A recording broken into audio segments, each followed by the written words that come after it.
On va parler de l'école. L'école, ça correspond à un quart, un cinquième de la population. On ne le connaît pas parce que l'école est l'élément de diffusion d'une intention volontaire d'une société donnée. Alors, si on regarde cette carte d'Europe qui n'effraie personne, c'est la carte d'Europe que l'on connaît, on verra que l'école transmet en fait une réalité qui est la réalité de nos espaces historiés, de nos géographies, de nos patrimoines, une formalisation assez étanche. Ce sont des nations, une marqueterie de nations. Vous remarquerez que depuis 60 ans que l'Europe existe, il n'y a pas de manuel européen dans les 28 pays européens. Une carte comme celle que vous voyez derrière moi montre la réalité des langues ou des familles de langues. Alors c'est une carte en fait qui pose la question comment dit-on ours, le mot français ours ou ours en occitan, en Europe. Et là vous verrez apparaître des grandes taches de couleur. Vous verrez la tache verte qui est une tache en fait slave. Vous verrez la tache mauve qui est une tache germanique ou anglo-germanique. Vous verrez la tache orangée ou couleur brique qui est la tache des langues romanes. Vous verrez en fait qu'au cœur de ce continuum langagier qui maintenant a changé de couleur devient vert, les langues romanes étant en couleur verte, et vous voyez l'isola roumain un petit peu à l'est du grand arc méditerranéen, vous verrez que la future région est au cœur de cet arc méditerranéen. Autrement dit, notre région, ce n'est pas un cul-de-sac, ce n'est pas une sorte de décoloration d'une unique langue, la langue française, mais c'est évidemment un arc, un point de passage au cœur de cet arc méditerranéen, mais aussi au cœur de cet arc européen entre Europe du Nord, France et Angleterre, la langue anglaise étant la langue la plus romane des langues germaniques, et les langues romanes, ce qu'on appelle l'Europe du Sud. On verra donc que les diversités linguistiques françaises sont généralement marginalisées. Elles le sont, puisque la France est centralisée autour de sa capitale, mais aussi marginalisées en termes économiques. Vous voyez, les zones qui sont entourées de rouge, ce sont les zones en fait des régions européennes qui sont avec une richesse, un pouvoir de richesse supérieur à la moyenne. Qu'est-ce que l'on voit apparaître? On voit apparaître en fait que la marginalité occitane ou Midi-Pyrénées, Languedoc-Roussillon est en fait sur une impasse qui est celle des Pyrénées ou de la mer Méditerranée. Qu'en revanche, passé les Pyrénées, on voit que la zone Pays Basque, Aragon, Catalogne sont trois régions qui ont une richesse plus importante que la moyenne nationale. Et on verra que sur la zone française, mis à part la zone d'Île-de-France et les zones de Rhône-Alpes et de Provence-Alpes-Côte d'Azur, toutes les autres régions sont en deçà de cette moyenne européenne. L'arc méditerranéen que l'on vient de remarquer est en fait un arc de matrice historique, d'un espace historié, d'une population en fait qui partage une géographie historiée, une histoire partagée, une langue, la langue occitane, tout en partageant bien sûr d'autres langues, notamment évidemment la grande langue française, est un espace qui n'est pas cul-de-sac, mais un espace qui fait la jonction entre des grandes régions qui ont une richesse économique, généralement adossée elle aussi à une richesse de compétences culturelles, une sorte de conscience en fait de ce qu'est leur propre identité, leur propre personnalité. Alors, la grande question, c'est comment et pourquoi nous ne sommes pas conscients tous de cette réalité et comment notamment l'école longtemps a été un vecteur qui n'a pas diffusé cette réalité qui est tout simplement une personnalité propre, une histoire propre, une littérature, une langue propre, à la fois très cultivée et à la fois très populaire, source donc d'une conscience d'être et européen et français et bien évidemment d'un territoire que l'on appelle depuis une quarantaine d'années soit Midi-Pyrénées, soit Languedoc-Roussillon. Alors vous voyez ici à l'écran 8 des 1421 cartes d'un atlas linguistique de la France. Cet atlas linguistique de la France date d'environ un siècle. Et il y a environ un siècle, il fallait absolument partir de la thèse suivante. En France, il n'y a qu'une langue, puisqu'en France, il n'y a qu'un seul peuple, et qu'il n'y a pas deux France, mais une seule France. Donc cette espèce de hantise d'un quelconque séparatisme a été l'origine d'une thèse qui est « il n'y a donc qu'une seule langue ». Et pour prouver qu'il n'y ait qu'une seule langue, on a envoyé sur le terrain pendant 8 ans, de 1902 à 1910, des scientifiques qui, avec un réseau assez dense d'indicateurs, sont allés sur tout le territoire national pour arriver à prouver qu'il y avait un continuum parfait dans le français, entre la grande langue française telle qu'elle est langue d'école, langue standardisée, langue normalisée, langue grammaticalisée, langue de l'académie, le français, et puis peu à peu, par tache d'huile, ce qui apparaîtra comme des patois, des variantes du français, puis des patois, c'est-à-dire des langues qui ne sont pas le français.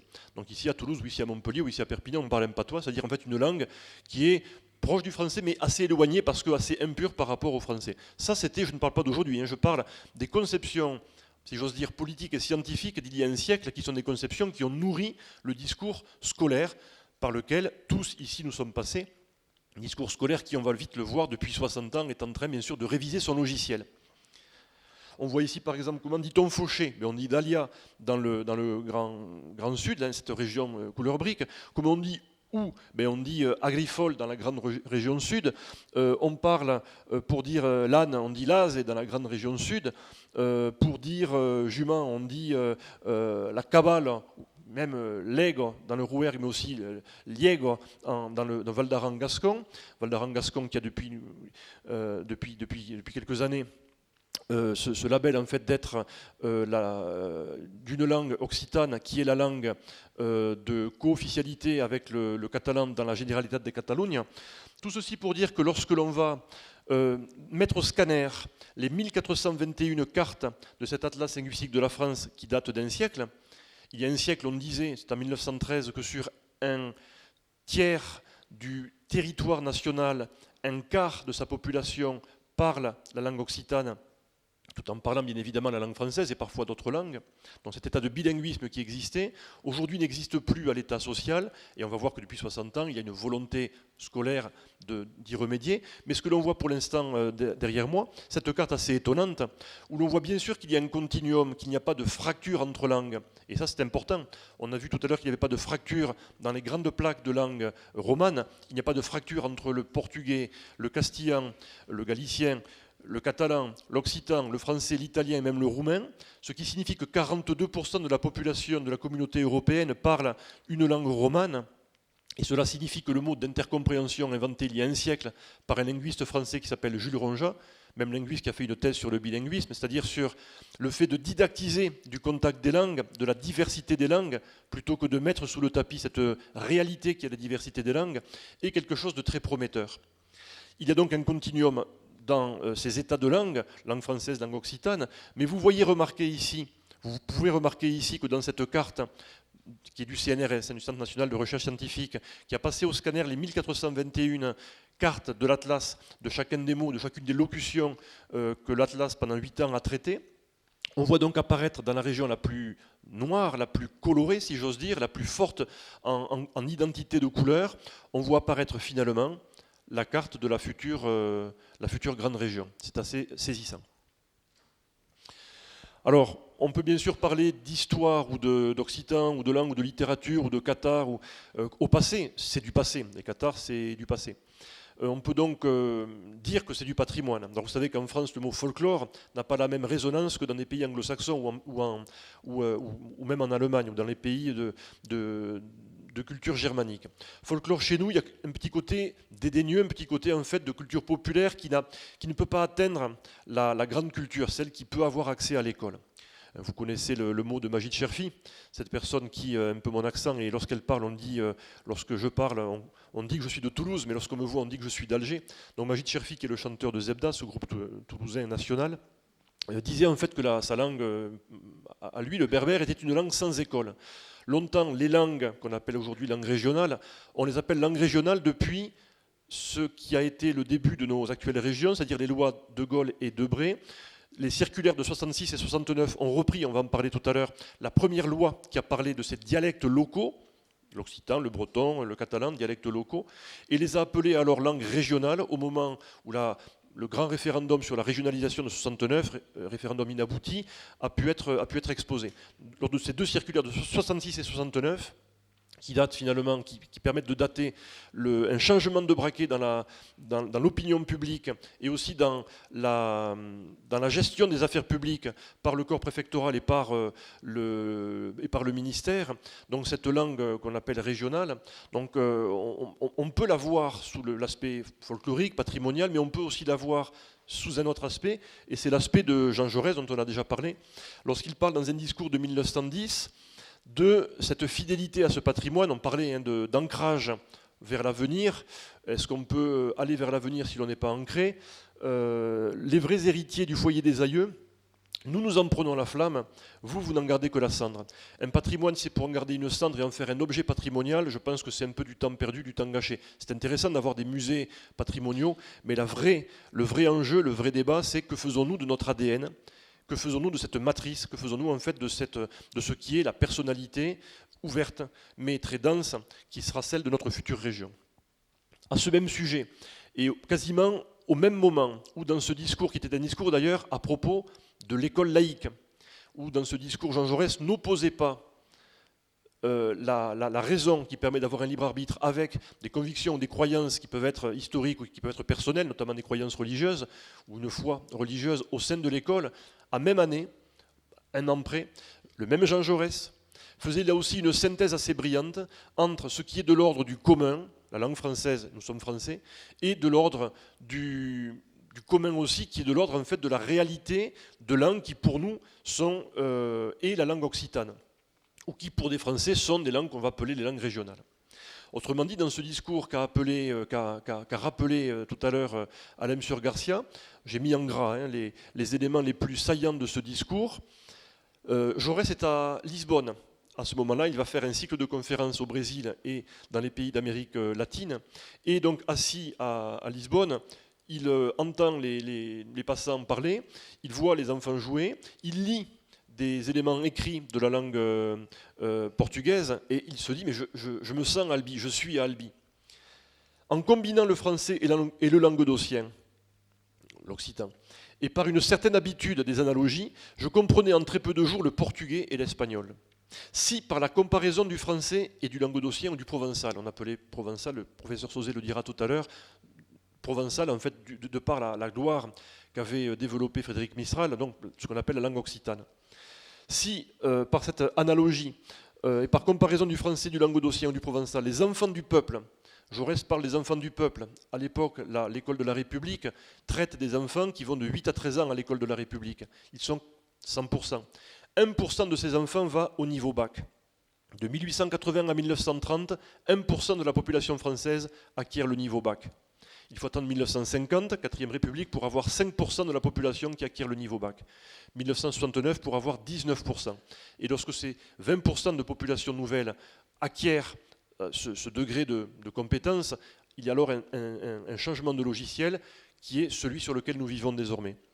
Si nous avions donc cette capacité par l'école du peuple, qui est notre école de la République, de pouvoir travailler cette réalité de la diversité des langues, mais de la travailler réellement, non pas comme une langue objet, mais comme une langue vecteur d'apprentissage, on appelle cela le bilinguisme, c'est ce qui est développé depuis 25 ans dans nos deux régions de Languedoc-Roussillon et de Midi-Pyrénées avec l'occitan ou avec le catalan sur le département des Pyrénées-Orientales en Languedoc-Roussillon, alors, dit Jean Jaurès, nous aurions bientôt en main la clé qui ouvrirait sans grands efforts l'italien, le catalan, l'espagnol, le portugais.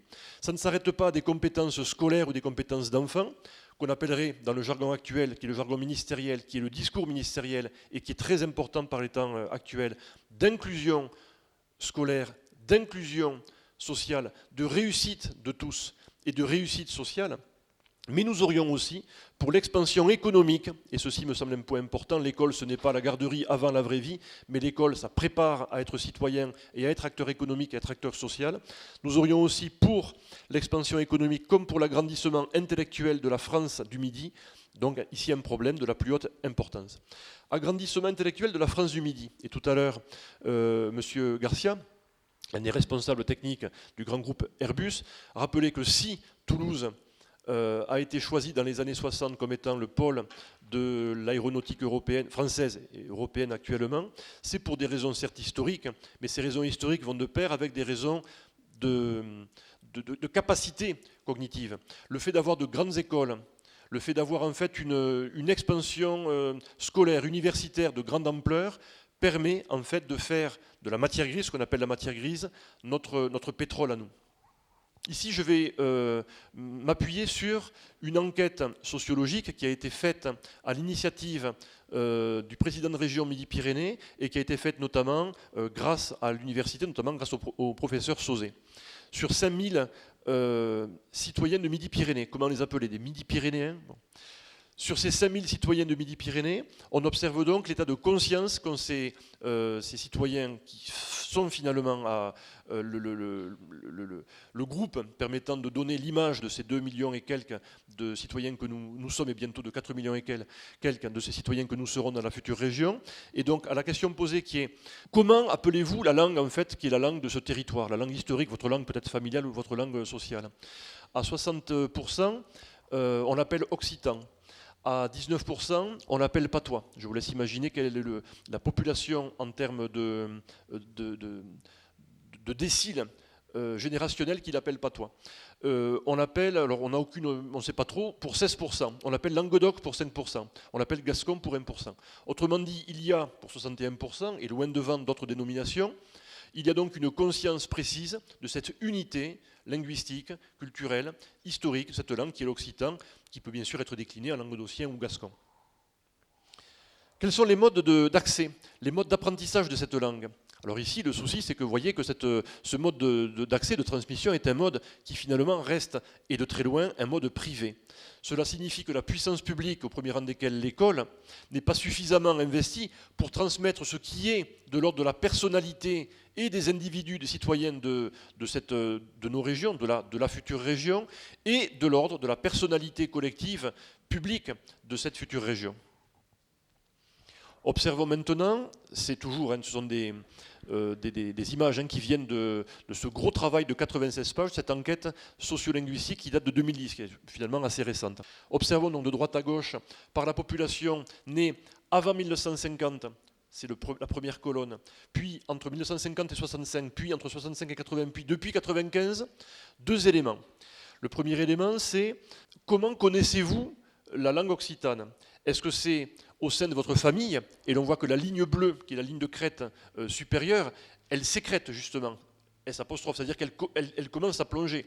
La transmission privée, familiale, de l'ordre finalement strictement individuel, c'est tout à fait évident, décroît dans la mesure où il n'y a pas de socialisation, de conscientisation et notamment de partage et de transmission de cette personnalité qui est celle en fait de la réalité de nos régions. En revanche, observez que l'on passe de quasiment 0%, 3% avant 1950, je me demande où c'est qu'ils sont allés les chercher, ces 3%, mais bon, ils sont là dans la représentation qu'en donnent nos concitoyens qui ont été enquêtés, et cela monte jusqu'à 36% pour les plus jeunes, c'est-à-dire ceux qui sont nés après 95. Et cela monte finalement à partir des années 1980. Alors pourquoi ? Pourquoi ? Parce que tout simplement, lorsqu'il y a politique, la politique, on l'a bien dit tout à l'heure, c'était je crois monsieur le président de région, quand il disait que la politique, ce n'est pas que l'administratif, ce n'est pas que la technostructure, la politique c'est aussi le vivre ensemble, et le vivre ensemble avec des personnes de chair et d'os, qui ont une histoire, qui partagent une géographie, qui partagent un destin, qui partagent un dessein, qui partagent des volontés, qui peuvent aussi partager des problèmes. On voit que depuis 1951, c'est-à-dire après la longue parenthèse fondatrice de la nation française, Troisième République, qui parlait aux 8-13 ans et qui ne parlait plus à ces 99% de la population, les laissant à l'école primaire pour ne parler qu'à 1%, les amenant au niveau bac. Et après la parenthèse malheureuse de l'État français et en Quatrième République, en 1951, quasiment à quelques mois près, au moment où en Europe, on découvre le segment supranational avec la CECA, la Communauté économique du charbon et de l'acier. Donc à peu de mois près, et ce n'est pas un hasard, on découvre aussi ce qu'on va appeler le vecteur infrarégional. Le nationalisme est quelque chose qui peut faire du mal.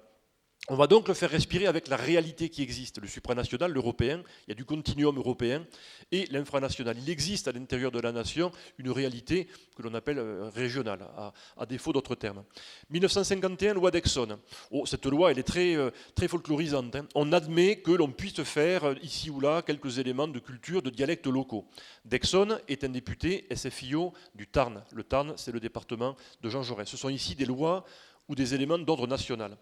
1981, rapport Jourdan. On est juste sur l'immédiat après 1981. Jourdan, c'est un de nos collègues, il est de Montpellier. Ça a été un élève, un disciple de Robert Laffont. Ce serait bien je cite le nom de ce grand universitaire à envergure européenne qui était lui aussi de Montpellier, docteur honoris causa de l'université de Vienne et de Florence. Ce rapport Jourdan remarque en fait auprès de la technostructure du gouvernement français, de sa représentation régionale ou départementale, qu'il y a une réalité qui s'appelle la réalité de langue et de culture française. Elle est diverse. 1982-83, ce sont les lois Savary. Savary, c'est ce ministre qui a eu un poste de député à Toulouse. 89, c'est la loi d'orientation Jospin. Lionel Jospin, c'est ce Premier ministre qui était avant ministre de l'Éducation nationale, qui était député dans la région toulousaine. Les premières circulaires académiques datent alors de ce moment-là. Elles sont créées à Montpellier et à Toulouse sur ce qui restera 2 rectorats de la future grande région. 1995, des circulaires d'Arcos-Bayrou. Alors ils ne sont ni de Toulouse ni de Montpellier, ils sont juste de Pau et de Périgueux. Mais on remarque un tropisme occitan dans cette capacité à gérer ce qui est de l'ordre de l'un, de la communauté nationale, le français, et de l'ordre de la diversité, de la richesse, de la réalité de la diversité de cette communauté nationale qui est, pour nous, la réalité occitane. 2002, c'est les grandes circulaires que l'on va appeler du nom de Jack Lang, ministre de l'Éducation nationale, mais qui portent le nom de Jean-Paul de Godemar, le DGESCO, le directeur général de l'enseignement scolaire, qui a été, pendant de nombreuses années, recteur sur l'Académie de Toulouse. Et si l'on veut faire un peu d'archéologie, on verrait que dans la circulaire nationale de 2002, on retrouve beaucoup de la circulaire académique de 1999. C'est une circulaire qui va ouvrir avec 11 ans d'avance sur la loi d'orientation et de refondation de l'école de la République. Donc tout ce que j'ai dit appartient au passé, nous sommes maintenant dans le présent et le futur, avec 2013 la loi d'orientation et de refondation de l'école de la République, la loi dite Payon de 2013 et qui s'ouvre maintenant sur sa seconde phase qui est la loi collège, qui traite sur ces 8 points, de 3 points où les langues vivantes régionales sont aussi présentes. Cette loi de 2013 intègre ce que la loi de 2002, les circulaires nationales de 2002, avaient mis en place. C'est-à-dire que la transmission se fera par la sensibilisation et l'initiation à la langue et culture régionale, l'occitan, mais se fera également par ce qu'on appelle le bilinguisme. Le bilinguisme à l'intérieur de l'éducation nationale, c'est la capacité à traiter en 2 langues, à parité et de manière précoce, l'ensemble des apprentissages scolaires, mathématiques, langue, sciences, technologie, histoire, géographie, vivre ensemble. On retrouve ici une diapo de la grande enquête de 2010. Et ici, on va retrouver les 4 colonnes, qui sont les 4 colonnes génériques ou générationnelles entre ceux qui sont nés avant 1950, tout à fait à votre droite, et ceux les plus jeunes qui sont à votre gauche. La question est la suivante. Pour vous, parler occitan, c'est un signe d'ouverture ou un signe de repli ? C'est un signe d'ouverture pour 67% des personnes nées avant 1950. C'est un signe d'ouverture pour 75% des jeunes nés après 1995. Cela signifie que même avec un écrêtement de la transmission familiale, mais avec une prise de relais de la transmission sociale, scolaire et sociale via les aides qu'apporte notamment le Conseil régional, la dimension de matrice structurante d'individus et d'un collectif qui s'appelle le collectif régional et puis grand régional, a du sens et a de plus en plus de sens. Alors, je vais vite passer sur cette diapo. Elle reprend à grands traits ce que fait l'école, et ce que fait l'école sur Toulouse, sur les 250 000 élèves de maternelle au niveau bac, à lycée. Il y a 70 000 élèves, c'est à la fois peu et à la fois quelque chose d'assez intéressant, c'est la seconde académie qui a autant d'élèves qui touchent d'une manière ou d'une autre un apprentissage de langue et culture régionale après la région Alsace, qui elle le fait sur un bilinguisme alsacien, c'est-à-dire allemand, français. Donc ici sur la diapo, nous voyons ce que sont les textes nationaux et académiques, tant sur Toulouse que sur Montpellier.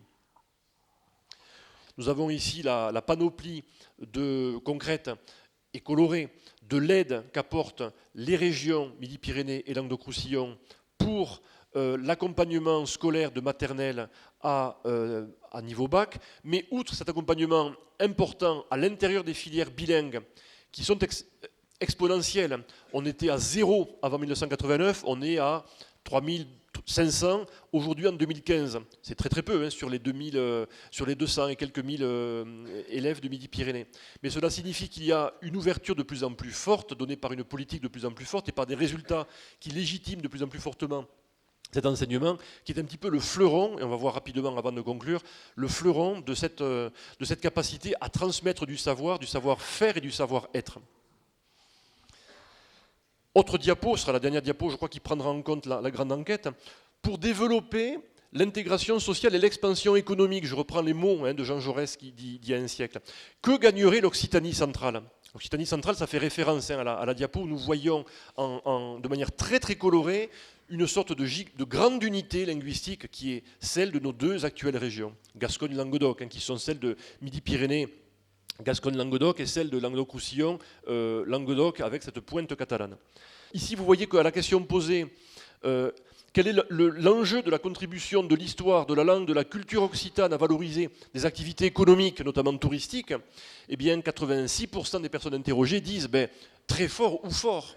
Rappelons qu'une volonté politique, une politique ne marche que par volonté. Si cette politique n'est pas volontaire, elle ne marche pas. Mais observons par exemple que pour l'écran collège et lycée, ce qu'on appelle le CAPES dans le jargon, c'est-à-dire le concours que passent les étudiants pour ensuite pouvoir devenir professeur au collège et au lycée, depuis 2002, et après 10 ans d'ouverture, où il y avait entre 15 et 20 postes par an, depuis 2002, il y a 4 postes par an. 4 postes par an pour 32 départements, pour 8 régions, et notamment pour les grandes régions motrices dans l'enseignement et la transmission de l'agriculture occitane dans l'école de la République sont Languedoc-Roussillon et Midi-Pyrénées. Donc une politique ne marche pas quand elle n'est pas volontaire. En revanche, observons que la politique volontaire, elle fonctionne quand dans ces deux régions, qui bientôt n'en feront qu'une, et sur ce qui restera deux rectorats à ce que j'en sais, lorsqu'il y a des textes institutionnels, des volontés de la part de la structure et technostructure qui accompagnent cet enjeu de personnalité individuelle, citoyenne et collective des régions, observons ce qui se passe. Depuis 7 ans, 64% de croissance, de hausse pour le bilinguisme, éducation nationale paritaire précoce. 89% de croissance pour une sensibilisation à tous. 42% de croissance pour les calendrettes. Ceci signifie qu'une politique qui souhaite fonctionner, fonctionne. Une politique qui ne souhaite pas fonctionner, ne fonctionne pas. Alors, pourquoi faire pourquoi faire une politique qui veut fonctionner ou qui ne veut pas fonctionner? Pour des raisons qui sont relativement simples. Je m'en tiendrai dans un premier temps au niveau scolaire. Le bilinguisme développe des compétences, des atouts que l'on va appeler linguistiques. Regardez ce tableau, c'est un tableau en fait qui était fait par les services du rectorat de l'Académie de Toulouse. Et sur une quinzaine de sites, autrement dit un peu plus de 1000 élèves bénéficiant du bilinguisme paritaire précoce éducation nationale, comparés avec leurs collègues, leurs pairs, leurs petits camarades, des mêmes berceaux socio-économiques, des mêmes lieux scolaires, des mêmes professeurs bien souvent, et qui sont monolingues, et par rapport aussi à une comparaison nationale, observons les résultats de ces 1000 et quelques jeunes élèves à niveau CE2 sur les compétences de socle, qui sont celles du français et des mathématiques. Pour des élèves qui font moitié moins de français en temps scolaire, puisqu'ils font pour moitié de l'occitan, leurs résultats sont au-dessus, c'est toujours gênant de le dire, mais au-dessus des élèves qui sont monolingues, 75% pour 70%, on va dire légèrement au-dessus. Pour le second point du socle qui est importantissime, les mathématiques. Là aussi, des résultats sont alors de manière un peu plus visible au-dessus des compétences d'élèves qui, eux, bénéficient d'un enseignement monolingue. Pourquoi? Parce que le fait de travailler en deux langues permet en fait de créer des réseaux, des résonances. On parlait avec Madame le ministre de reliance, ça fonctionne dans les éléments neuronaux, dans les connexions synaptiques.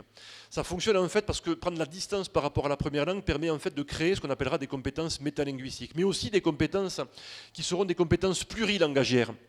Si on observe que l'occitan, qu'on appelait langue centrale de la romanité, du nom de Walter von Warburg, qui était le président de la Société des romanistes européennes dans les années 1940-1965, l'occitan, langue centrale de la romanité, pour les raisons historiques et géographiques que l'on sait, la société des troubadours était centrale entre le catalan, le castillan, le français et l'italien, mais aussi pour des raisons linguistiques.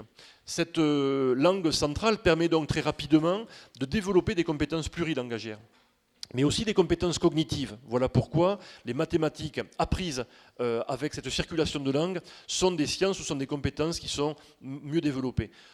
On devrait parler des compétences de savoir-être, des compétences d'écoute, d'accueil, d'attention, de réactivité, d'entrée dans l'activité, de prise en compte en fait d'une sorte d'autonomisation, qui sont des compétences essentielles pour la réussite scolaire et sociale.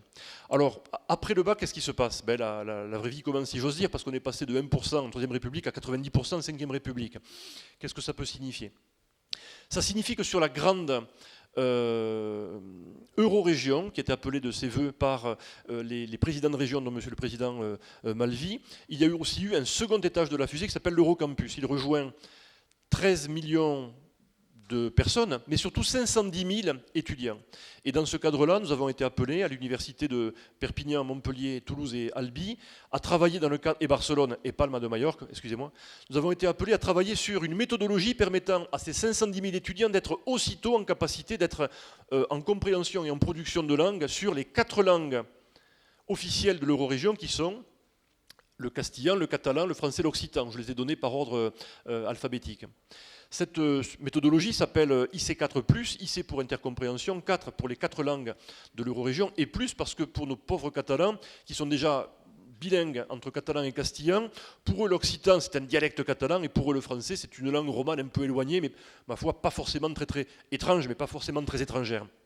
Plus parce qu'en fait, nous mettons aussi de l'italien et du portugais. Et en 30 heures, nous arrivons auprès de ces étudiants à développer ce qu'on appellera dans le jargon, alors excusez-moi si vous ne suivez pas, mais des compétences de niveau B2 en 30 heures pour ces étudiants. J'en ai fini avec la dernière diapo qui est une diapo de bilan. Développer ce fer de lance reconnu par l'État depuis la loi d'orientation et de refondation de l'école de la République de 2013 et ce qui est en marche depuis 1989 dans nos académies. Développer ce bilinguisme est la meilleure façon de développer à la fois des compétences scolaires, des compétences bientôt sociales, des compétences de savoir-être. C'est développer la conscience d'un bien commun, ouvert sur l'arc méditerranéen et la diversité européenne. C'est développer des compétences cognitives, c'est-à-dire ça s'appelle de la matière grise. C'est développer des compétences plurilangagières vers les langues européennes et mondiales. Ce développement d'intercompréhension a maintenant été aspiré par d'autres sphères, notamment la sphère aux États-Unis, où l'on doit gérer un autre contact qui peut être conflit entre la langue espagnole et la langue anglaise, mais aussi développer un esprit critique, autonome et socialisé. Je vous remercie.